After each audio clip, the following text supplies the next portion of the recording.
Perkenalkan, nama saya Sakila Rizalfiani dari kelas MA 24C12 dengan NIM 1124111142.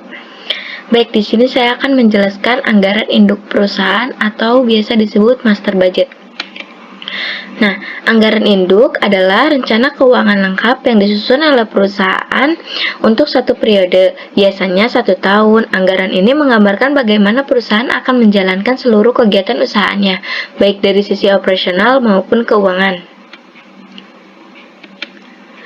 Nah, ada 2 jenis master budget. Yang pertama ada anggaran keuangan atau financial budget, yaitu anggaran keuangan atau financial budget adalah jenis anggaran yang menjelaskan pergerakan arus kas perusahaan beserta posisi keuangan, utang, modal, dan juga aktiva. Sebuah perusahaan, jenis dan anggaran keuangan perusahaan dapat menghasilkan gambaran atau proyeksi neraca. Yang kedua, ada anggaran operasional atau operating budget. Anggaran operasional merupakan anggaran yang menunjukkan kegiatan operasional yang erat kaitannya dengan biaya dan penghasilan. Ya, nantinya, output yang dihasilkan dari anggaran operasional ini adalah adanya proyeksi laba rugi perusahaan.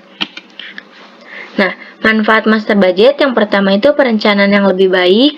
Dengan adanya master budget, perusahaan bisa merencanakan semua kegiatan operasional dan keuangan dengan lebih struktur dan terorganisir. Yang kedua, kontrol dan pengawasan keuangan, yaitu ini membantu dalam mengontrol biaya dan memastikan bahwa perusahaan tidak mengeluarkan uang lebih dari yang direncanakan. Yang ketiga itu evaluasi kerja. Nah, setelah periode terakhir, perusahaan bisa membandingkan hasil yang tercapai dengan anggaran yang telah dibuat untuk mengevaluasi kinerja perusahaan. Jika ada perbedaan atau variasi, perusahaan bisa mencari tahu penyebab dan mengambil langkah korektif. Nah, komponen utama di anggaran induk yang pertama itu yang A, anggaran operasional. Itu ada anggaran penjualan. Anggaran penjualan itu ada apa aja? Kayak estimasi unit barang atau jasa yang akan dijual. Dasar dari seluruh komponen anggaran lainnya disusun berdasarkan tren historis kondisi pasar strategi penjualan. Nah, yang kedua ada anggaran produksi, yaitu berdasarkan pada proyeksi penjualan, menentukan berapa unit yang harus diproduksi agar dapat memenuhi penjualan dan menjaga tingkat persediaan. Nah, ada anggaran tenaga kerja langsung, yaitu menghitung jumlah jam kerja langsung yang dibutuhkan dan biaya tenaga kerja yang terkait. Yang terakhir ada anggaran pembelian bahan baku, yaitu menghitung berapa bahan baku yang harus dibeli untuk mendukung produksi. Yang kedua, diperhatikan juga stok awal dan akhir bahan bakunya. Nah, yang B ada anggaran keuangan, itu ada 3, yaitu yang pertama anggaran cash atau cash budget, yaitu estimasi arus kas masuk dan keluar, menentukan kebutuhan dana jangka pendek dan cadangan kas. Nah, yang kedua ada proyeksi laporan laba rugi, yaitu menggambarkan estimasi pendapatan dan beban perusahaan dalam periode tertentu, yaitu memberikan gambaran potensi laba atau rugi. Yang terakhir ada proyeksi neraca, yaitu menyediakan estimasi posisi keuangan perusahaan di akhir periode termasuk aset, keuangan, dan ekuitas. Nah, di sini ada contoh studi kasus, yaitu kayak PT Komando Teknologi Indonesia memproyeksikan penjualan sebesar 100 unit untuk produksi A pada tahun 2025. Harga jual per unit ditetapkan sebesar 50.000. Nah, jadi setiap unit produk membutuhkan biaya bahan baku sebesar 15.000, biaya tenaga kerja langsung sebesar 10.000, dan biaya overhead sebesar 5.000. Selain itu, perusahaan juga menganggarkan biaya operasional lainnya sebesar 500 juta.